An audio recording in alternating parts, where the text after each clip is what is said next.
Halo, Assalamualaikum warahmatullahi wabarakatuh. Selamat malam teman-teman semua. Balik lagi bersama saya Anis. Malam Mbak Friska. Halo, selamat malam Mbak Anissa. Halo Mbak, gimana kabarnya, sehat Mbak? Alhamdulillah sehat Mbak. Gimana kabar ini? Masih tetap Alhamdulillah Mbak. ini ya di ruangan pun tetap pakai masker. Iya Mbak, saya tetap menjaga protokol kesehatan supaya kita ya bisa apa ya meminimalisir penyebaran virus Betul COVID-19 betul. ini gitu ya Mbak. Lagi takut juga ya di Jakarta ya, melonjak banget. Betul. Betul, karena sekarang kasusnya melonjak dan ya memang keadaannya pun mengharuskan kita tetap pakai protokol kesehatan gitu, Mbak. Mbak Priska gimana nih? Masih tetap produktif kan ya tetap di Di meskipun di rumah PPKM aja. darurat Iya, masih di rumah aja. di rumah tapi Hampir tetap ya, Mbak. hampir 2 tahun loh, hampir 2 tahun berarti ya. Oh ya, udah Setahun 2 tahun lebih ya, kita ya, setahun Mbak. setengah lebih ya. Iya betul, Mbak. Semoga ya cepat berakhir dan dengan ya mungkin dengan cara kita tetap menaati protokol kesehatan gitu ya, Mbak ya. Amin, amin, amin. Amin. Mbak, malam ini kita bakal ngomongin terkait dengan investasi di saham nih Mbak. Mungkin banyak teman-teman yang sering dengar kalau investasi di saham itu waktu yang tepat itu sekarang. Gitu kan, kebanyakan bicara seperti itu. Cuman, gimana sih caranya supaya kita bisa berinvestasi di saham itu dengan tepat gitu Mbak? Supaya kita nggak asal-asalan, kita main seruduk sana-sini gitu kan, ikutin orang, yang akhirnya malah kita berujung kerugian karena kan beberapa waktu lalu memang sempat banyak kasus-kasus seperti itu gitu ya Mbak, kena pom-pom saham akhirnya rugi malah uangnya uang panas pula gitu ya kan Mbak ya. Korban FOMO ya. Ya betul, korban FOMO. Makanya Warta Ekonomi ingin teman-teman itu lebih teredukasi gitu terkait investasi di khususnya di saham ini. Jadi kita ngajak Mbak Friska nih untuk mengedukasi teman-teman yang mungkin belum terlalu apa ya mendalami terkait bagaimana sih cara yang tepat untuk berinvestasi di saham gitu Mbak. Siap, siap. Oke Mbak. Awalnya nih Mbak, pertanyaan pertama saya Mbak, eh, boleh nggak Mbak Friska jelaskan dulu sebenarnya konsep berinvestasi di saham itu seperti apa sih Mbak? Kalau secara sederhana konsep berinvestasi di saham itu pada dasarnya kayak kita patungan usaha ya. Itu kalau bahasa buminya gitu. Jadi kayak kita membeli suatu kepemilikan bisnis dari suatu perusahaan. Kalau bahasa orang dagang pada pasar umumnya ya kita patungan bisnis cuma skalanya lebih gede kayak gitu, bukan kayak kita mau bikin franchise dengan rumah makan atau minuman segala macam, tapi ini skalanya udah sekelas perusahaan yang udah TBK ya, udah terbuka. Jadi ya kita membeli saham perusahaan tersebut sebagai ya kepemilikan bisnis kita ada di situ gitu. Itu konsep secara sederhananya ya, kita beli saham gitu. Jadi ya instrumen investasi. Memang salah satu jenis di pasar modal selain saham memang ada juga ya reksadana, obligasi. Tapi kalau kita bicara konteksnya saham, kita bicara konteks ya perusahaan itu sendiri. Jadi membeli kepemilikan atas perusahaan gitu ya Mbak. Jadi kita istilahnya patungan bisnis gitu lah ya Mbak tadi Mbak Friska Iya, bilang patungan gitu bisnis ya. tapi skalanya lebih keren aja gitu. Oh, kita patungan bisnis sama misal apa nih perusahaan yang udah gede gitu ya. Kita patungan bisnis sama bank apa yang udah gede. Nah, cuma skalanya aja yang membedakan jauh lebih besar dibandingkan kita patungan usaha bisnis pada umumnya gitu. Oke. Kemudian Mbak, sebenarnya apa sih Mbak yang membedakan antara investasi di saham ataupun instrumen investasi lainnya? Dan kalau boleh disebutkan juga nih Mbak, sebenarnya biar teman-teman semuanya tahu tahu garis besarnya gitu. Kekurangan sama kelebihannya kita berinvestasi di saham, Mbak. Kalau perbedaan dari sisi yang paling menonjol mungkin sisi likuiditas kali ya. Di saham ini sifatnya lebih liquid dibandingkan instrumen-instrumen investasi yang lainnya. Mungkin yang masyarakat sering dengar yang sifatnya orang dulu taunya kan cuma tanah, properti, beli ruko, beli rumah, segala macam yang sifatnya kurang liquid jika dibandingkan saham. Jadi saham ini menurutku ya instrumen yang di antara yang lain itu lebih liquid, jadi orang gampang untuk memperjualbelikan kepemilikan bisnis perusahaan yang mereka beli. Dan selain itu mungkin kalau kita bicara risk and benefit ya, untung ruginya sama aja sebenarnya kayak orang dagang ya, ada capital gain, ada capital loss ya, rugi, Yap. jual rugi sama jual untung lah bahasa kita buminya ya, jual rugi jual untung. Cuma yang membedakan yang kita punya privilege ketika kita beli saham itu kita punya potensi dapat dividen. Nah, ini yang mungkin nggak akan kita dapetin di instrumen investasi yang lainnya. Jadi salah satu poin plus lah gitu, kita bisa dapat dividen hanya dengan kepemilikan mungkin cuma satu lot pun kita masih berhak gitu dapat dividen. Selain itu mungkin privilege berikutnya bisa ikut rapat umum pemegang saham kali ya Mbak Anissa ya. Jadi orang-orang di luar sana kan kalau nggak punya sahamnya atau bukan investor saham kan nggak bisa dong ikut yang namanya RPS Rob. Sedangkan kita kalau udah jadi investor saham walaupun punya satu lot ya kita tetap berhak juga ikut RUPS, ikut votingnya segala macam walaupun masih pakai kuota tapi tetap kita punya hak untuk ikut serta. Kalau bicara rugi, namanya investasi pasti ada plus minusnya, ada potensi kerugian. Kalau rugi tadi yang pertama jelas ya, ada potensi kita jual rugi ketika mungkin kita salah beli saham atau mungkin cut loss atau yang lainnya. Tapi di luar itu yang paling parah mungkin ya perusahaan yang kita beli itu bangkrut, itu udah yang paling parahnya ya ketika kita sudah nyemplung di dunia saham terus sampai amit-amit salah beli saham perusahaan, perusahaannya pailit, dinyatakan bangkrut. Nah, itu udah risiko paling gede. Risiko yang mungkin terhitung moderate mungkin seperti sahamnya kena suspend dari bursa. Nah, itu mungkin salah satu masuk potensi risiko juga, atau mungkin biasa kita sering sebut sahamnya tidur di harga 50 gitu.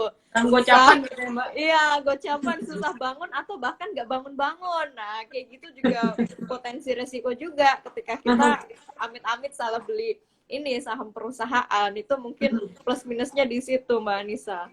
Oke, itu tadi plus minusnya ya Mbak. Mudah-mudahan teman-teman nangkep nih apa kekurangan dan kelebihannya supaya lebih memahami lagi terkait dengan investasi di saham. Supaya nggak marah-marah di media sosial gitu. Kok saya ngikutin ini, beli ini, saya malah jadi rugi gitu kan. Iya. Biar tahu dulu nih. Korban ikut-ikutan kan banyak sekarang ya. Jadi betul. Biar katanya ya udah gitu. Makanya di sosial media aku pun nggak kaget banyak yang keluar-keluar segala macam, ya udahlah wajar lah orang mereka mungkin salah langkah gitu ya, hanya sekedar ikut-ikutan. Betul sekali, itu mungkin yang harus dihindari kalau kita berinvestasi di saham ya Mbak. Kita harus punya perhitungan yang matang gitu dan riset gitu ya Mbak. Bener, kalau Mbak Anissa sendiri memposisikan sebagai investor, pasti kan kalau mau beli saham suatu perusahaan nggak mungkin asal-asalan dong. Pasti kan akan milih perusahaan yang memang benar-benar bagus atau segala macam. Nggak mungkin asal orang nyeplos A terus kita beli gitu, taunya ntar malah yang kita beli bobrok gitu perusahaannya. Kan nggak mungkin kayak gitu. Jadi secara logika aja sebenarnya sangat simple gitu. Iya betul. Jadi ya intinya kita tetap harus tahu background dari perusahaan yang akan kita investasikan, seperti itu ya Mbak ya. Iya benar, untuk meminimalisir risiko tadi ya.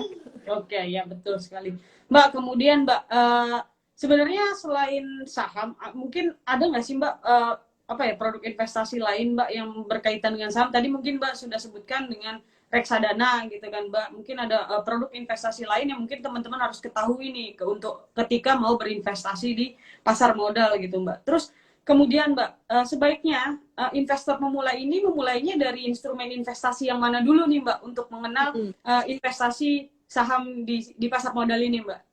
Iya, pasar modal sebenarnya memang ada yang cocok ya, maksudnya yang hampir semua masyarakat kayaknya pasti terjangkau ya, dari sisi kantong.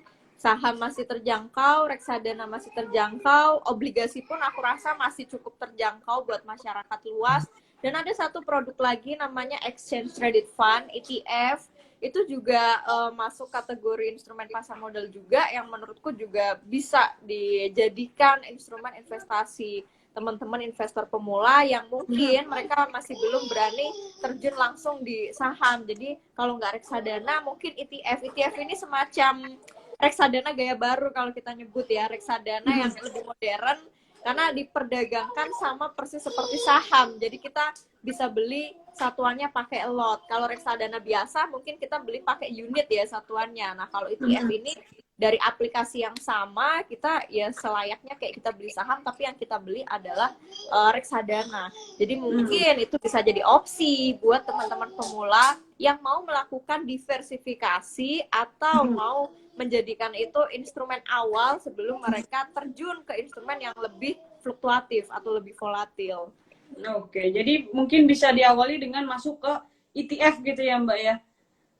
Ya, ETF boleh, reksadana juga boleh ya. Mungkin biasanya kan profil orang yang nggak agresif gitu, nyari yang agak lebih tenang gitu ya. Kalau yang minim resiko sebenarnya ya obligasi pemerintah itu kayaknya udah yang paling risikonya paling inilah rendah banget kalau memang teman-teman takut segala macem. Tapi mungkin buat yang agresif ya reksadana saham juga nggak masalah, saham juga nggak masalah ya.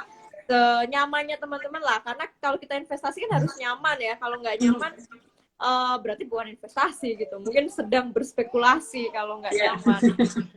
Betul sekali. Jadi teman-teman yang baru mau mulai mungkin bisa mulainya dari ETF atau reksadana. Kemudian kalau sudah mulai paham polanya, cara kerjanya seperti apa, mungkin baru bisa ke saham gitu ya Mbak, trading saham gitu ya. Oke Mbak, kemudian Mbak, sebelum kita berinvestasi nih Mbak, kan kita sebenarnya perlu tahu dulu gimana sih tadi cara mainnya, segala macam rule-nya tuh seperti apa sih berinvestasi di saham. Terus apa nih yang harus dilakukan sama investor pemula selain tadi mungkin melihat dari ETF dulu, tapi kemudian dia mau lebih serius lagi, kira-kira apa Mbak yang perlu dilakukan Mbak, yang perlu dipersiapkan? Kalau aku pribadi, aku penganut paham investasi leher ke atas dulu. Jadi emang harus perbanyak belajar dulu, walaupun ya nggak sampai lebay banget setahun 2 tahun belajar terus baru praktek, nggak gitu juga sih. Intinya di awal kita investasi leher ke atas dulu, belajar basic lah, minimal banget basic saham, basic pasar modal tuh tahu. Di ngerti saham kita sering kok bikin kuis-kuis buat pengetahuan basic segala macam. Kalau dari kuis aja mereka bisa menjawab, nah mungkin mereka udah cocok langsung melangkah, misal mau berinvestasi saham. Jadi intinya belajar dulu, kalau merasa basic udah tercukupi, silahkan praktik ya, entah dengan membuka akun reksadana, akun sahamnya. Intinya sih kalau sekedar ngasal, hanya sekedar ikut, tapi dia belum punya ilmu basic, itu jauh risikonya lebih gede ya, entah risiko dia kehilangan uang, atau mungkin risiko dari sisi psikologi atau mental kali ya, dia belum siap, basic belum ada tapi langsung terjun jadinya kaget, nanti ketika dihadapkan mungkin portonya pada merah atau segala macam. Nah itu kan takutnya mentalnya belum apa ya, belum terbentuk gitu karena basicnya belum ada. Jadi tetap belajar dulu, itu jadi rule nomor 1 sih. Kalau untuk untuk basicnya sendiri Mbak, itu apa aja sih Mbak yang perlu dipelajari Mbak? Basic saham atau pasar modal sebenarnya simple ya. Mereka tahu mekanisme, tata cara, terus istilah-istilah yang mungkin harus mulai mereka kenal ya. Misal dari mulai istilah suspend, istilah IPO, segala macam. Kayak gitu mereka udah harus paham sebelum mereka terjun gitu. Jadi ilmu-ilmu basic seperti itu yang harus pelan-pelan mereka pupuk ya, mungkin belajar analisa fundamental, teknikal, pelan-pelan, yang penting ada basicnya gitu, nggak yang apa ya, blank banget, mereka nggak tahu fundamental, nggak tahu teknikal atau yang lainnya, tapi asal terjun. Nah itu yang sangat miris biasanya sih, karena takutnya bikin mereka kapok rugi, akhirnya ya udah mereka nggak akan punya umur panjang jadi investor sahamnya, mungkin hanya bertahan setengah tahun, setahun ketika diuji market gitu ya Mbak, diuji market turun gini, marketnya pada floating loss segala macam kayak gitu, nggak kuat. Padahal pasar menjadi investor tuh nggak cuma hitungan sebulan, 2 bulan, setahun ya, sebisa mungkin kan ya long last gitu. Oke Mbak, jadi yang paling penting itu investasi leher ke atas dulu gitu ya Mbak, supaya kita paham dulu, kemudian juga pupuk dulu nih mentalnya nih, supaya nanti kalau pasar kayak tahun lalu mungkin drop banget, kita nggak kaget dan kita bisa menghadapinya, malah bisa beli duluan. Kalau kemarin kan beli gitu, malah beli. Benar. Mencegah ini juga ya, mencegah atau meminimalisir kepanikan, itu yang terpenting sih. Ketika kita udah paham ilmu, udah paham risiko, yang namanya panik itu bisa kita manajemen ya, kelola aku bilang sih manajemen rasa kepanikan, jadi lebih nggak panik, lebih tenang. Karena aku orang yang punya mindset ketika misal lu berinvestasi gitu ya, tapi kok susah tidur, kepikiran terus sahamnya, makan juga kepikiran. Nah kadang aku nanya, lalu investasi apalagi spekulasi, masa investasi bikin hidup jadi nggak tenang kan? Secara logika dari mana gitu? Investasi kan sesuatu yang harusnya menyenangkan, membuat kita nyaman dengan return, imbal hasil segala macamnya. Betul. Betul sekali. Betul banget tuh Mbak ya, supaya kita tuh tenang. Investasi itu intinya untuk supaya kita tenang untuk masa depan gitu ya Mbak. Karena investasi. Kalau spekulasi ya akhirnya begitu. Makan pun nggak Iya, enak gitu kan. benar. Ya, endingnya ya udah, karena investasi kan bukan suatu job ya, atau Ya. pekerjaan yang menuntut kita harus apa sih, mantengin tiap detik, tiap menit, kan enggak. Ya kita tetap beraktivitas pada umumnya aja. Investasi, investasi, bukan bukan suatu pekerjaan gitu. Oke. Mbak, untuk tahu basicnya Mbak, apakah kita perlu mengambil kelas-kelas atau kita bisa belajar dari misalkan dari kayak ngerti saham juga kan suka mengedukasi teman-teman seperti itu Mbak. Itu aja cukup atau memang kita perlu benar-benar mengambil kelas gitu Mbak supaya kita benar-benar paham dasar dan memang cara mainnya seperti apa. Kalau ini tergantung dua tipe ya. Kalau aku dulu tipe yang suka baca. Jadi aku zaman-zaman 2010 dulu tuh aku bolak-balik ke Gramedia nyari buku. Sampai sekarang pun kan juga banyak ya buku-buku terkait basic pasar modal, basic saham. Tapi ada juga temanku yang dia nggak suka baca, lebih suka mungkin visual, dengerin Ya. kayak gitu. Jadi dia sering ikut seminar. Kalau mungkin sekarang ya eranya ikut webinar kayak gitu. Jadi Ya. nggak masalah sih mau dapat ilmu dari webinar atau mungkin dari buku-buku. Selama teman-teman memang nyamannya yang mana, ambil aja. Yang penting kumpulin gitu ilmu sebanyak mungkin. Basicnya ada fondasinya. Jadi nggak akan terkatung-katung atau apa ya, bahasa terkatung-katung yang nggak akan mudah panikan gitu ibaratnya. Ya. Iya, karena kalau gini, kalau dikit-dikit panik lah, itu baru diuji beberapa, maksudnya baru diuji sekali misal gitu lah, gimana nanti ke depannya gitu ya. Betul. 2 tahun lagi, 3 tahun lagi, 10 tahun lagi kayak gimana kalau misal dihadapkan dengan situasi yang sama seperti sekarang gitu. Jadi ya mentalnya emang sedang diuji kalau untuk sekarang.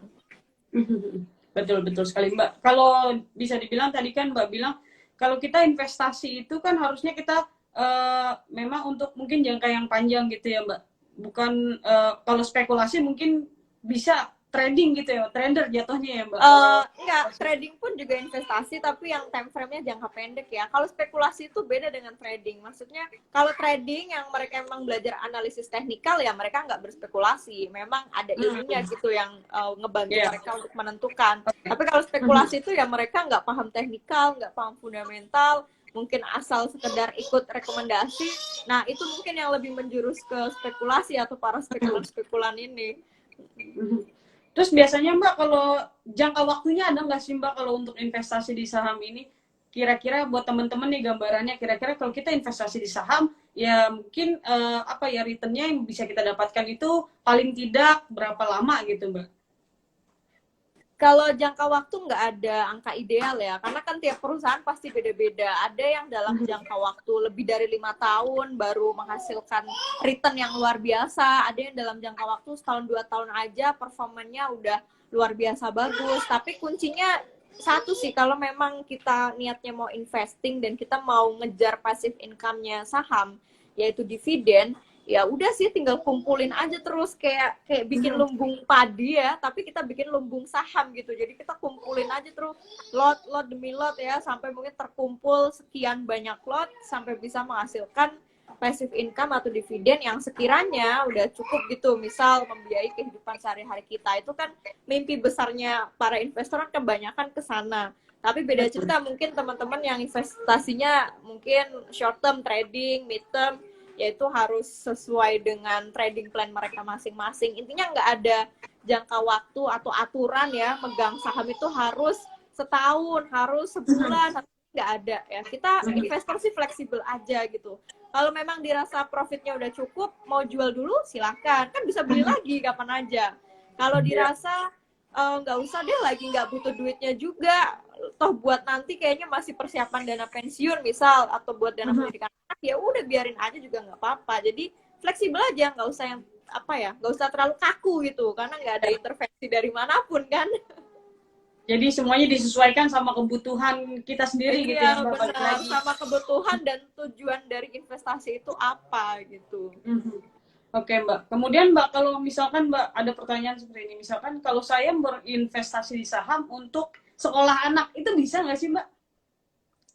Bisa banget, tinggal kita pilih aja sahamnya mau apa, yang dividen yield-nya tiap tahun ngasih berapa persen, itu masukin juga jadi salah satu indikator ketika kita memang milih saham untuk persiapan yang super panjang ya, entah itu dana pendidikan anak atau pensiun kan sifatnya masih panjang banget. Jadi pilih aja mungkin yang defensif, tapi yang dividen yield-nya itu gede tiap tahun. Minimal 3% lah dividen yield-nya. Itu kalau kata Warren Buffett ya. Jadi koleksi aja itu terus. Dari dividen itu kan lama-lama ngumpul, numpuk banget kan. Apalagi jangka panjang, ditambah mungkin nantinya capital gain juga. Kemudian Mbak, kalau modalnya sendiri Mbak, kira-kira modalnya tuh yang ya mungkin nggak ada yang ideal gitu ya Mbak. Cuman sebaiknya kita mempersiapkan berapa sih Mbak kalau untuk investasi awal di saham? Iya, karena kita pasar modal ya, jadi kita pasti ngomongin modal dan teman-teman harus paham secara harfiah. Ini pasar modal yang diperjualbelikan modal, jadi harus sadar diri. Apa-apa inline, ketika modal dikit ya akan inline juga, dapat return atau cuannya juga dikit. Ketika kita punya modal besar juga potensi return atau risikonya juga gede. Jadi jangan pernah punya mindset dengan modal sedikit mungkin akan dapat return segede mungkin. Di pasar modal itu agak cukup nonsen ya, jadi harus inline. Nah, fokus kita kan sebenarnya memperbesar modal, karena ini pasar modal. Jangan fokus kita hanya terorientasi mencari cuan sesaat jangka pendek, tanpa kita malah modalnya nggak diperbesar atau diperbanyak. Padahal kekuatan utama investasi di pasar modal ya jelas-jelas di modal itu sendiri. Jangan heran ketika investor yang dia punya duit 1 miliar, dia cuan 2% pun dia udah happy. Karena 2% dari 1 miliar. Jangan bandingin dengan untung 50% dari orang yang mungkin modalnya 10 juta. Nah, itu kan beda. Makanya di sini modal ini yang jadi highlight, karena ini pasar modal. Jadi jangan hanya termakan, terbuai aja dengan potensi cuannya, tapi malah lupa untuk memperkuat dari sisi permodalannya atau capitalnya. Oke, itu dia ya Mbak. Pokoknya jangan lupa tuh teman-teman pesan dari Mbak Friska gitu kan. Iya. Yang penting satu, jangan sampai teman-teman di sini tuh sedekah ke para market maker ya, atau bahasa kasarnya bandar gitu ya. Itu keterlaluan sih kalau sampai masih banyak yang sedekah ke mereka-mereka. Artinya mungkin dari sisi basic ilmu mereka ternyata belum menguasai. Aku bilang sedekah ya karena ngapain gitu ya kalau kita investasi tapi malah keseringan cut loss, mungkin karena kejebak di saham-saham yang fluktuasinya tinggi, volatil. Ya aku sih nggak rela ya ngapain sedekah ke mereka-mereka gitu. Mending kita nyari investasi yang memang perusahaannya itu punya prospek, potensi segala macam. Oke Mbak, boleh nggak dikasih nih ke teman-teman tipsnya nih Mbak, supaya kita nggak sedekah gitu Mbak ke market maker gitu Mbak. Iya, ini ada yang bilang bukan sedekah Mbak, kecopetan. Nah itu jangan sampai lah investasi masa malah kecopetan. Itu yang dipertanyakan, gimana awalnya kok bisa sampai seperti itu. Sebenarnya gimana ya, susah-susah gampang, tapi ketika orang sudah tahu basicnya, udah tahu fondasinya dari seorang investor adalah analisis, entah itu teknikal atau fundamental, harusnya itu udah jadi bekal yang cukup buat meminimalisir mereka ini dalam tanda kutip entah kecopetan lah atau entah sedekah lah ke market maker itu tadi. Karena jangan sampai justru kita yang termakan ketarik pancingan gitu ya. Kita kan niatnya mau investasi, bukan spekulasi. Maaf ya, kalau spekulasi sih it's okay, nggak apa-apa gitu.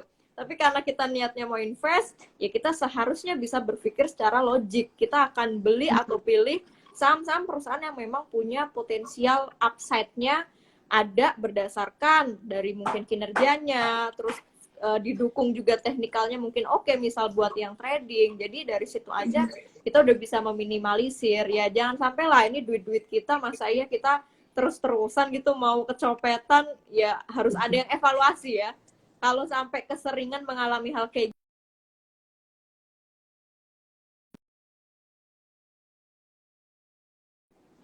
strateginya atau bahkan masih kurang belajar. Nah, tinggal itu aja sih. Oke, jadi yang penting teman-teman pahamin dulu ya Mbak, intinya balik lagi background dari perusahaannya, fundamentalnya seperti apa perusahaan itu, dan kemudian investasi leher ke atas tadi ya Mbak, jangan sampai lupa gitu ya, Iya, Mbak. tinggal kalau yang mau trading ya berarti harus tambahin ilmu teknikalnya karena kita kan nggak bisa ya cuma cuma mau enaknya tapi nggak mau susahnya belajar gitu. Aku pun dulu awal-awal ya effort banget ya yang namanya belajar teknikal, belajar fundamental, gila itu nggak butuh waktu 1-2 hari malam langsung langsung kelar dan langsung bisa gitu, Iya. butuh waktu agak lama tapi sambil praktik pastinya ya Mbak Anis, sambil Ya. praktik itu yang bikin kita semakin punya keberanian dan percaya diri lah, confident. Iya, pokoknya semua investor besar pun pasti berproses gitu ya Mbak. Jadi teman-teman harus nikmatin tuh Iya, prosesnya. Jangan iya, kalau nggak maunya bisa cuan demo aja. instan. Iya, saham kan bukan pesugihan, Mbak Nisa. Betul Mbak. Kalau Mbak, kalau saham pesugihan mungkin ini kali ya, negara tinggal berinvestasi di saham nggak perlu pakai utang segala macam gitu. betul, betul sekali Mbak.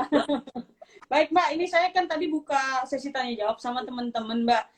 Udah banyak banget Oke, nih sebenarnya pertanyaan yang masuk. Saya bacakan satu persatu ya Mbak Priska. oke, silahkan Mbak Oke. Nisa. Mbak, ini ada yang tanya Mbak dari Muhammad Najamal Huda. Apakah reksadana pas buat pemula? Boleh ditegaskan lagi Mbak?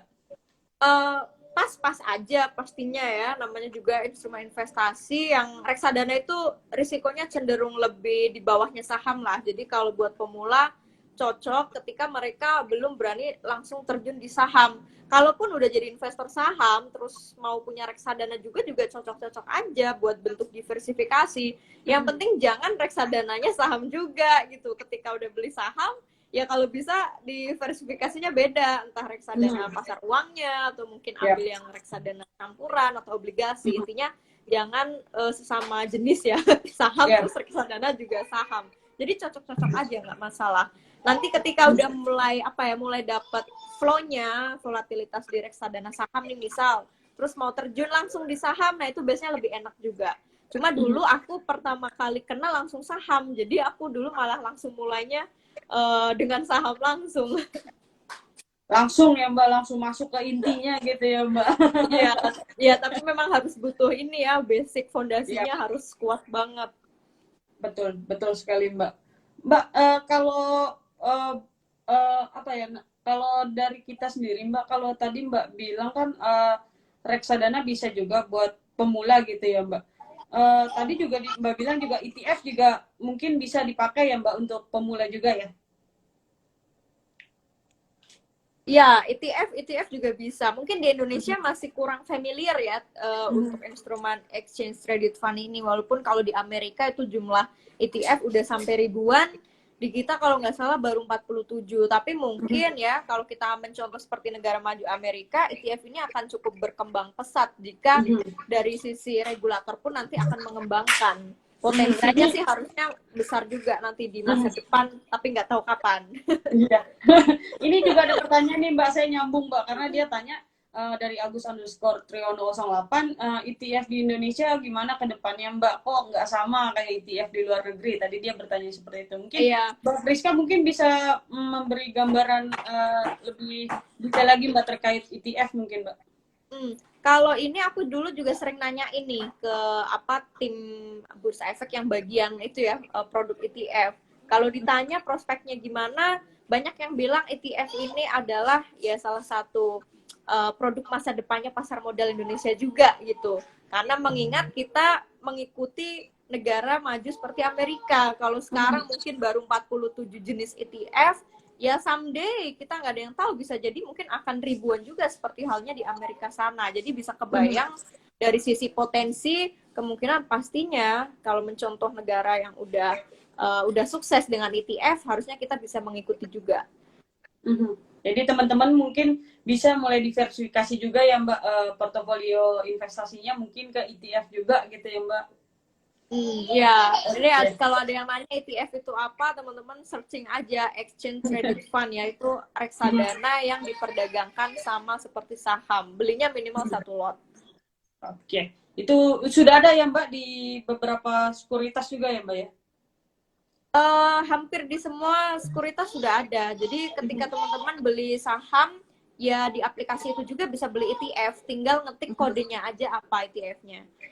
Betul. Oke, jadi teman-teman silakan nih kalau mau tahu ETF lebih dalam, silakan searching-searching, cari tahu yang mungkin mau nyari aman gitu ya Mbak, nggak Ya, mau yang terlalu volatile. ada di ini kok, ada apa di highlight ngerti saham atau tonton aja di IGTV-nya ngerti saham juga ada bahas tentang ETF.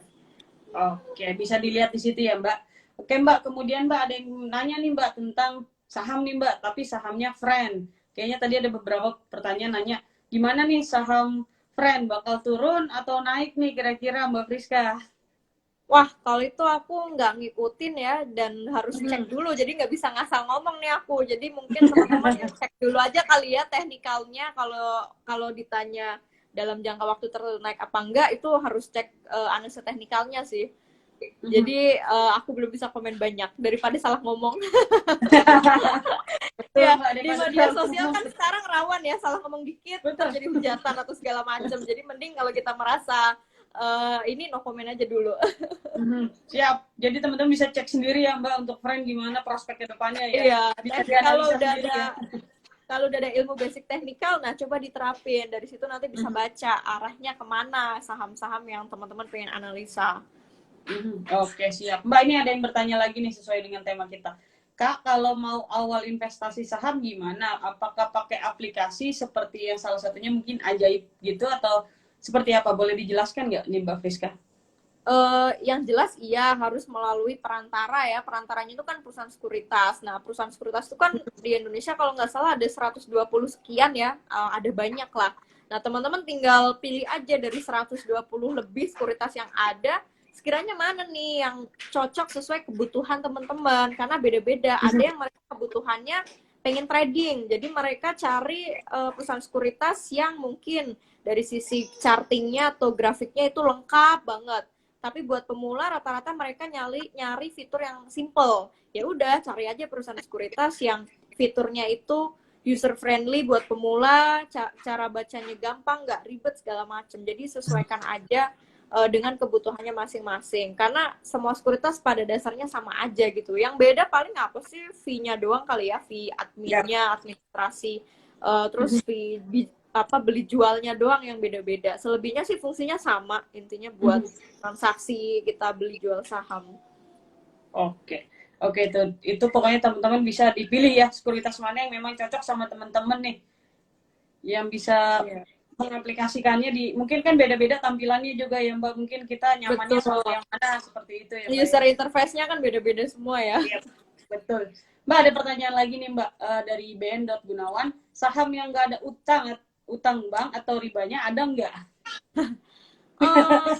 Ada nggak Silakan Mbak. ya, kayak zaman sekarang kayaknya nyaris semua emiten itu pasti ada hutang sih, entah hutang dalam bentuk ke bank langsung atau hutang dari permodalan mana aja, biasanya pasti ada gitu. Dan itu ya harus teman-teman gali banget ya di laporan keuangannya. Tapi kalau sekedar mau nyari yang syariah apa enggak, ya saranku tinggal ini aja, cek di indeks saham syariah Indonesia, beli aja saham yang syariah. Kalau memang pengen meminimalisir ya, mungkin memilih saham yang sebisa mungkin utangnya lebih dikit atau ribanya nyaris sedikit banget. Nah, pilih aja yang syariah. Karena kalau yang saham syariah kan udah langsung dari Majelis Ulama ya, MUI yang mengeluarkan, yang melakukan screening. Jadi kita orang-orang awam gitu ya, ya udah kita ngikut aja apa kata Majelis Ulama. Iya betul. Jadi teman-teman bisa cek sendiri ya mungkin. Tapi kalau sekarang kalau dilihat sih udah jarang banget mungkin yang nggak punya utang gitu ya Mbak ya. Karena kebanyakan pasti berutang untuk pengembangan bisnisnya gitu ya Mbak. Tinggal tergantung kan jumlah hutangnya yang beda-beda. Makanya yang Iya, menentukan betul. syariah atau enggaknya suatu saham biasanya indikator hutang, riba itu pasti masuk juga. Ya, oke, siap. Mbak Friska, terima kasih jawabannya. Mbak, ada pertanyaan lagi, Mbak, dari Flasiox. Untuk melihat fundamental perusahaan, apa yang perlu dilihat, Kak? Silakan, Mbak Friska. Fundamental tuh kalau mau yang jelimet ada, tapi kalau yang mau jelimet itu dalam arti kita gali bener-bener laporan keuangannya, di download, dibaca per lembar gitu ya sampai puluhan, itu bisa semua rasio-rasionya kita tulis segala macam. Cuma kalau diringkas versi simpelnya yang kita ada juga di highlight nomor 4 atau 5 kalau nggak salah, Intinya sih teman-teman, kalau memang mau ngecek fundamentalnya, lihat dari app sekuritasnya masing-masing kan bisa tuh, atau mungkin dari aplikasi semacam RTI Bisnis ya yang ada laporan-laporan intinya. Misal yang pertama kategorinya pilih yang dia punya kinerja positif minimal 5 tahun terakhir, minimal ya. Ya, syukur-syukur lebih dari itu dia punya kinerja positif terus is okay. Kecuali di saat krisis kayak pandemi gini, mungkin hampir semua kinerja emiten oke lah, kita maklumi, kita wajar. Nah, cross check aja secara historikal 5 tahun terakhir gimana kinerjanya, apakah menghasilkan laba atau justru malah minus minus minus terus. Nah, dari situ kita bisa masukin satu indikator itu. Kemudian kalau memang yang target atau orientasinya juga kayak aku nih, pejuang pundi-pundi dividen, ya kita juga harus masukin indikator dividennya juga. Dia loyal dan royal nggak bagi-bagi dividen. Karena secara logika perusahaan yang sehat yang dia mampu menghasilkan laba harusnya dia mampu juga untuk membagikan dividen, kecuali memang dia mau mengambil semua labanya untuk ekspansi usaha ya. Tapi biasanya buat emiten-emiten yang royal dan loyal bagi-bagi dividen itu masuk salah satu indikator juga buat kita. Wah, ini emitennya rutin nih tiap tahun bagi-bagi dividen, walaupun nominalnya naik turun nggak masalah gitu, yang penting dia rutin. Selain itu mungkin sebisa mungkin ya kita beli suatu perusahaan yang dia hampir semua sisi profitabilitasnya segala macam meningkat ya, kecuali utang. Kalau utang sih sebisa mungkin kita ambil yang dari tahun ke tahun menurun atau minimal stagnan ya, nggak bertambah banyak. Karena kan takutnya kalau perusahaan kebanyakan utang, aduh mampu nggak nih dia ntar buat bayar utang, takutnya gagal bayar atau segala macam. Jadi masukin aja itu ke salah satu juga indikatornya. Selain itu mungkin kalau yang ribetnya teman-teman harus pelajarin rasio-rasio. Nah itu aku rasa detailnya banget ada baca di highlight ngerti saham nomor 4 atau 5. Tapi yang sederhananya, simpelnya yang tadi itu aja sih. Untuk ngecek kinerjanya sehat apa enggak. Oke, siap Mbak Friska. Terima kasih jawabannya. Ada pertanyaan lagi nih Mbak. Ini beberapa teman-teman yang nanya nih. Mungkin perlu bimbingan dari Mbak Friska nih. Saham yang bagus untuk pemula apa nih kira-kira Mbak Friska? Itu sebenarnya barusan saham yang bagus untuk pemula ya. Yang tadi udah kita sebutin ciri-cirinya ya, cari entah itu mau di lapis 1, mau di lapis 2, silahkan ya, bebas. Dan gak harus blue chip ya. Intinya walaupun dia perusahaan second liner, selama dia punya emang fundamental oke, growth-nya bertumbuh segala macam, ya why not, pilih aja nggak apa-apa. Dan gak harus cuma beli satu emiten, kan kita boleh beli sampai 2 atau 3 ya. Cuma kalau untuk pemula biasanya aku saranin fokus misal di 2 saham dulu aja deh, 2 emiten. Jadi perbanyak lotnya di situ. Jadi ketika dapat dividen itu berasa. Tapi beda cerita kalau punya kebanyakan emiten, terus bagi-bagi dividen banyak, ya satu lot ya kita berasanya dikit banget sih, dividennya cuma dapat mungkin 13.000, 15.000. Tapi kalau kita punya lotnya banyak kan jadi berasa. Nah, mending perkuat lotnya, emitennya mungkin cukup ya 2 atau 3, fokus dulu di situ. Yang penting kinerjanya oke, fundamental historinya buat kita pikir ya why not lah untuk beli. Oke, jadi teman-teman jangan banyak-banyak dulu ngoleksinya ya Mbak, 1 atau 2 cukup. Yang penting kasih dividen terus setiap tahunnya ya Mbak ya. Banyak ya. Kalau kebanyakan nanti pemula langsung pusing. Pas dihadepin beli misal 10, giliran market merah, pusing nggak tuh? Merah semua, langsung panik segala macem. Betul. Jangan sampai kayak mau bikin indeks ya, kebanyakan saham. Betul sekali Mbak Friska, itu perlu juga tuh ya Mbak jadi catatan ya. Mbak, kemudian Mbak, ini kan tadi kan hari ini baru saja ada public expose ya Mbak dari Unicorn. Salah satu Unicorn Bukalapak gitu lah ya. Itu kira-kira kalau dari Mbak Friska ini teman-teman banyak yang nanya juga. Kira-kira menurut Mbak Friska sendiri bagaimana Mbak prospeknya? Dan kira-kira sebenarnya kan kalau Unicorn itu kan mereka masih rugi gitu ya Mbak. Apakah kita tepat berinvestasi di perusahaan yang masih merugi gitu Mbak? Nah, ini preferensi orang akan beda-beda ya. Apalagi itu kan perusahaan teknologi ya. Yang kita tahu di Indonesia kayaknya dia yang akan jadi pembuka ya. Kayak openingnya gitulah untuk sektor teknologi ke depannya. Cuma aku pribadi belum baca detail prospektusnya seperti apa. Jadi belum bisa nyimpulin nantinya setelah apa. Mungkin saranku buat teman-teman yang masih agak ragu, nggak usah ikut book building juga nggak apa-apa, ikut aja nanti belinya mungkin pas udah listing. Jadi pas udah dites sama market, nah itu kan nanti harga akan kelihatan ya dari supply and demand-nya sejauh apa sih saham perusahaan itu ketika sudah dilempar ke apa lantai bursa ya atau listing. Kalau mungkin pas ikut book building kayak gini ya kita sebenarnya masih meraba-raba juga ya, karena kan kompasnya kita cuma ngandelin prospektus doang. jadi jadi nggak heran banyak aliran-aliran yang mereka itu kurang suka beli saham IPO karena belum secara harga gitu ya, supply and demand-nya belum ke testing gitu di pasaran seperti apa. Jadi teman-teman bisa nanti aja gitu ya, tahan dulu, nggak usah ikutan antri beli gitu ya kalau memang belum terlalu yakin gitu lah ya Mbak ya. Iya benar, kecuali Oke. memang teman-teman di sini udah ngulik banget ya prospektusnya sampai mungkin dapat informasi orang dalam gitu mungkin ya. Cuman ilegal sih kalau itu ya, ya mungkin kayak gitu. Jadi kalau merasa belum ngulik banget prospektusnya jangan berspekulasi, mending mungkin bisa tunggu listingnya atau mungkin ya Ya. setelah nanti di market gimana kita lihat supply and demand-nya. Iya, kalau teman-teman belum dapat bisikan target harganya jangan dulu gitu lah Mbak ya, mendingan ya ditahan aja, tinggal nanti tunggu market gimana responnya gitu ya Mbak. Mbak, kemudian Mbak ada pertanyaan lagi nih Mbak. Minta dari Alim Ilham, Mbak minta sarannya referensi buku yang cocok buat pemula belajar analisa teknikal sama fundamental. Silakan Mbak Friska. Kalau referensi buku buat teknikal, aku dari dulu selalu belajar dari bukunya Pak Edianto Ong, judulnya Technical Analysis for Mega Profit. Itu di Gramedia ada. Kalau fundamental, aku lebih banyak tuh dari zamanku ya, dulu 2010 tuh udah ada buku sama blognya teguhhidayat.com. Nah itu bagus juga untuk teman-teman pelajari tentang fundamental. Paling dua itu sih kalau untuk fundamental sama teknikal. Selainnya sih silahkan ya kembangkan sendiri mau dari referensi buku, website manapun, yang penting kredibel. Betul.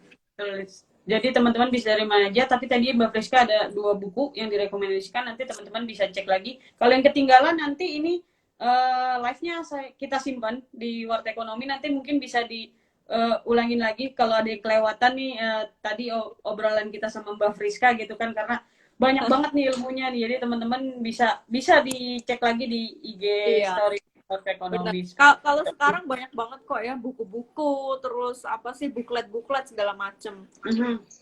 Oke, itu teman-teman bisa ya lihat-lihat, mungkin lebih searching-searching lagi, cari tahu lagi apa aja buku yang bisa jadi panduan teman-teman seperti itu. Oke, Mbak, ada pertanyaan lagi nih Mbak dari Seno Kumbolo Mbak. Dia bertanya, saya punya reksadana saham dan juga investasi langsung di saham gitu Mbak katanya. Terus sebaiknya dia mempertahankan keduanya atau reksadana sahamnya dialihkan ke pendapatan tetap gitu Mbak, atau mungkin ada jalan lainnya dari Mbak Friska mungkin untuk menjawab Iya, pertanyaan. kalau saranku sih diversifikasi risiko ya. Kalau udah punya saham, reksadanya kalau bisa mungkin yang beda risiko. Mungkin risikonya agak lebih downgrade ya dari saham, misal yang pasar uang yang lebih ke fixed rate ya. Jadi mungkin yang reksadana saham bisa diganti karena udah punya saham. Lah kalau kita udah bisa beli saham langsung, kenapa harus beli reksadana saham gitu ibaratnya. Jadi mending reksadananya instrumen yang lainnya better ya. Itu sekedar untuk apa ya, memanajemen risiko aja sih, sekedar bentuk kita takutnya kalau sesama saham di saat indeks anjlok otomatis kan portofolio kita anjlok semua, sahamnya anjlok, reksadana sahamnya juga ikutan juga. Lebih baik dicocokkan dengan apa nih Mbak, dipasangkan dengan apa nih ketika kita sudah berinvestasi di saham, kemudian reksadananya sebaiknya mungkin yang dipasangkan dengan yang ini ya tingkat risikonya jauh lebih aman, entah itu obligasi ataupun mungkin fixed income kali ya yang sifatnya lebih fixed rate gitu. Oke, jadi fixed income juga bisa jadi pilihan gitu ya Mbak untuk teman-teman nih kalau yang sudah investasi di saham, cuman harus mau diversifikasi investasinya bisa ke yang tadi Mbak sebutkan. Oke Mbak, ada pertanyaan lagi nih Mbak. Rekomendasi saham Mbak, ini dari K_Hen untuk buat 2 tahun nikah, buat modal nikah katanya nih Mbak. Kira-kira untuk 2 tahun nikah. Wah, ini termasuknya nekat sih kalau kalau udah tinggal 2 tahun lagi, aku kurang yakin ya kalau harus masukin ke saham. Karena kita nggak ada yang tahu ya, misal kayak kemarin terjadi pandemi tiba-tiba kan kita nggak ada yang bisa nebak. Jadi kayaknya sih jangan di saham kalau duitnya mau dipakai dalam jangka waktu 1 sampai 2 tahun. Kecuali mau nikahnya masih 5 tahun ke atas lagi ya, mungkin sih oke. Tapi kalau udah mepet setahun 2 tahun agak risikonya mungkin dibanding rewardnya akan lebih besar ya. Jadi kita harus bijak juga sih milih instrumen. Jangan terbawa ego semata hanya karena teriming-imingi potensi cuan yang gede. Ya takutnya itu 2 tahun lagi kita nggak ada yang tahu, atau mungkin terjadi krisis lagi kan kita nggak ada yang tahu segala macam. Jadi untuk meminimalisir kayak gitu, bijaknya sih jangan ya. Ya karena itu dana udah mau dipakai nikah kan, takut aja gitu 2 tahun lagi jadi yang tidak diinginkan, ntar gagal nikah malah jadinya. Itu lebih bahaya lagi tuh ya Mbak kalau gagal. Iya makanya jangan inilah termakan ego iming-iming cuan cepat segala macam. Bijak aja untuk memilih instrumen. Betul, oke, itu harus lebih bijak ya teman-teman dalam berinvestasi ya. Oke Mbak, ada pertanyaan lagi nih Mbak, mungkin lebih mendalami terkait dividen Mbak. Sebenarnya kalau dividen itu, ini ada yang nanya IL_Seva, untuk dapat dividen itu harus berapa lama investasinya di emiten tertentu? Boleh dijelaskan lagi Mbak terkait mekanisme ketika orang berinvestasi di saham kemudian untuk mendapatkan dividennya seperti apa? Oke, nice. Ini pertanyaan berbobot ya. Sebenarnya dividen itu nggak harus kita punya sahamnya selama setahun, atau mungkin nggak harus punya sahamnya dalam kurun waktu tertentu, nggak. Yang penting kita beli sahamnya sebelum kumdet ya.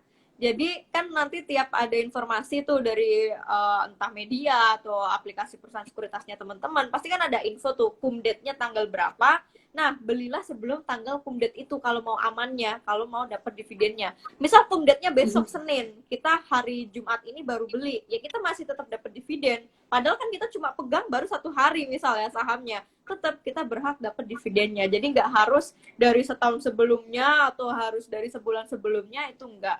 Yang penting belilah sebelum tanggal kumdet dividen itu. Tapi lebih baik apakah kita membeli sebelum kumdet atau memang kita berinvestasi jangka panjang di perusahaan yang memang memberikan dividen gitu Mbak setiap tahunnya? Kalau aku lebih suka misal dollar cost averaging ya, nabung saham. Ya aku sih kapan aja bisa beli karena dividen pasti akan dapat, akan ngalir kayak gitu. Tapi buat yang mungkin cuma mau dapat momentumnya ya, misalkan rata-rata nih perusahaan atau emiten yang mau bagi-bagi dividen tuh harganya biasanya akan naik ya karena banyak yang beli. Ya mungkin sekedar manfaatin momentum buat trading ya, harus hati-hati juga beli sebelum kumdet. Biasanya pasca kumdet itu nanti harga biasanya cenderung turun bertahap gitu. Tapi kalau buat yang memang orientasinya buat nanti-nanti duitnya, kumpulin aja terus lot-lotnya. Dari 1 lot kan bisa nanti terkumpul sampai 1 juta lot. Amin ya. Amin Mbak. Jadi ya dividen yang didapat juga semakin besar gitu iya ya Mbak. Dong. Kita harus mencontoh seperti Pak Lo Keng Hong, warga Indonesia. Dia aja bisa dapat dividennya dalam hitungan miliar. Berarti kan dia ngumpulin modalnya bener-bener effort banget ya sampai terkumpul. Aku aja nggak bisa ngitung tuh berapa modalnya ya kalau dividennya aja udah miliaran. Nah kita harus bisa terinspirasi dari sosoknya Pak Lo Keng Hong ini. Dari dividen dia udah bisa hidup, ya udah bisa hidup sehari-hari segala macem, memenuhi keinginan, kebutuhan, udah sejahtera finansial lah ibaratnya dari saham. Betul. Mbak, kalau dibilang apakah kita mesti punya target Mbak setiap bulannya itu kita harus melakukan investasi berapa dari dana yang kita miliki gitu Mbak? Kalau ideal nggak ada, tapi ada 2 konsep sih yang rata-rata aku lihat. Jadi ada misal temanku yang dia itu suka tiap bulan, tiap habis gajian gitu, dia motong dalam bentuk nominal ya. Oh misal tiap bulan gue motong nih freeze 500.000 gitu ya, buat langsung dimasukin ke rekening saham atau RDN. Tapi ada juga temanku yang dia orientasinya gayanya itu pakai lot. Jadi tiap bulan pokoknya gue minimal beli 1 lot saham yang emang gue inginkan gitu. Oh misal dia pengen beli saham apa gitu, minimal 1 lot tiap bulan itu dapat nabung di saham itu. Jadi terserah mau pakai 1 lot per lot atau mau pakai nominal misal ya tiap bulan sisihkan 500.000 atau berapapun lah semampunya finansial teman-teman masukin ke rekening saham. Kutumpukin aja terus ya duitnya. Perkara beli sahamnya kapan kan suka-suka kita ya, yang penting uangnya terus kita setor tuh ke RDN atau rekening saham. Ntar siapa tahu pas ada momentum harganya lagi mungkin pas lagi turun atau bagus, nah kita bisa hajar tuh beli. Jadi intinya kita konsisten aja bikin lumbung cash ya, lumbung cash di rekening saham kita. Oke, jadi seberapa pun ada uangnya gitu ya, mungkin nggak perlu targetin juga ya Mbak. Kalau ada uang silakan dimasukkan ke RDN gitu, kali aja nanti suatu saat Iya. sahamnya lagi murah Terus kita bisa beli gitu ya Mbak. Iya, bagusnya berapa sebanyak mungkin Mbak Nisa. Soalnya biar lebih tercapai dong ya. Kita kalau di ngerti saham tuh bikin hashtag semangat nyicil 1 juta lembar saham. Kalau kita mau tercapai cepat 1 juta lembar sahamnya yang akan menghasilkan dividennya udah sangat luar biasa, ya kita otomatis tiap bulannya juga harus nyisihkan dengan modal sebanyak mungkin ya. Tinggal kembali ke masing-masing aja. Mau tercapai cepat nggak nih merdeka finansialnya dari saham, dari dividen sahamnya. Betul, karena ini pasar modal jadi tergantung modal kita juga ya Mbak. Iya, itu lagi ya. pahami dulu deh ya, makanya sebelum ngomongin cuan, orang-orang tuh harusnya paham dulu ini pasar modal. Jadi yang jadi sorotan utama ya di modal, bukan malah cuannya yang jadi sorotan, tapi modalnya. Oke, siap. Terima kasih Mbak Friska. Ini kayaknya waktunya nih kita nggak terasa nih Mbak, udah mau 1 jam kita ngobrol-ngobrol nih Mbak terkait. Kalau ngobrolin saham nggak ini ya, nggak berasa waktu cepet. Betul Mbak, kayak menarik aja, selalu menarik untuk dibahas gitu ya Mbak. Mbak Friska, boleh nggak terakhir nih Mbak dari Mbak Friska, pesan-pesannya buat teman-teman yang mungkin sekarang lagi mau investasi di saham, silakan Mbak Friska terakhir. Pesan-pesanku buat teman-teman investor yang baru mau terjun atau sudah terjun tapi masih baru ya, kita sering nyebutnya investor angkatan corona ya. Selama pandemi ini kan banyak banget nih investor terlahir ya, baby investor itu banyak banget. Saranku sih yang jelas cuma satu, belajar ya. Kalau udah merasa memang basic udah mumpuni, praktek langsung, tapi tetap belajar juga terus. Masih ada analisa teknikal, masih ada analisa fundamental. Mana yang cocok silahkan pelajari aja dulu semuanya. Dan pasti juga sambil terus ngumpulin modal ya, karena dari tadi kan kita ngobrolin pasal modal ya. Kemudian selain itu, biar nggak mudah panik, aku kasih tips teman-teman. Rata-rata investor saham pemula yang mereka panikan itu kriterianya antara 2 doang. Yang pertama dia investasi pakai uang panas atau pakai nggak punya duit nganggur ya istilahnya ya. Jadi dia nekat pakai duit panas. Atau satunya lagi parahnya dia investasi tapi nggak tahu apa yang dia beli. Jadi gampang panikan. Nah, biar nggak seperti itu, biar nggak hidupnya itu penuh dengan ketidaktenangan ya, orang invest kok malah nggak tenang, itu malah jadi kalau orang Jawa bilang tuh wagu gitu ya, aneh. Nah, biar nggak kayak gitu, teman-teman di awal harus tegas, investasi pakai duit dingin, pakai dana nganggur, jangan sampai yang uang panas ditradingkan, nanti endingnya nyangkut, terus kapok segala macam merugi. Nah, jangan sampai yang kayak gitu jadinya mudah panik. Kemudian ya harus tahu benar apa yang dibeli, nggak cuma asal ikut-ikutan. Karena tadi aku bilang kan, paling parah-parahnya orang panik itu karena dia nggak tahu apa yang dia beli. Dia beli saham A, B, C, D gitu. Tapi dia nggak tahu ini tuh saham bisnisnya apaan. Manajemen dibaliknya siapa, orang yang ngelola siapa, kinerjanya bahkan nggak tahu. Nah itu kan parah banget. Nah jangan sampai berspekulasi kayak gitu. Teman-teman harus berevaluasi, mengevaluasi lah rajin-rajin apakah kita ini beneran sedang investasi atau sekedar spekulan atau berspekulasi aja. Nah itu aja sih mungkin dari aku. Jadi kedepannya harusnya lebih tenang, mental, psikologi akan lebih terbangun kalau nggak mudah panikan di awal. Baik, terima kasih banyak Mbak Friska nih tips dan sarannya untuk para teman-teman nih mungkin yang lagi mau investasi di saham gitu Mbak Friska. Iya, Terima kasih banyak. sama-sama Mbak Nisa.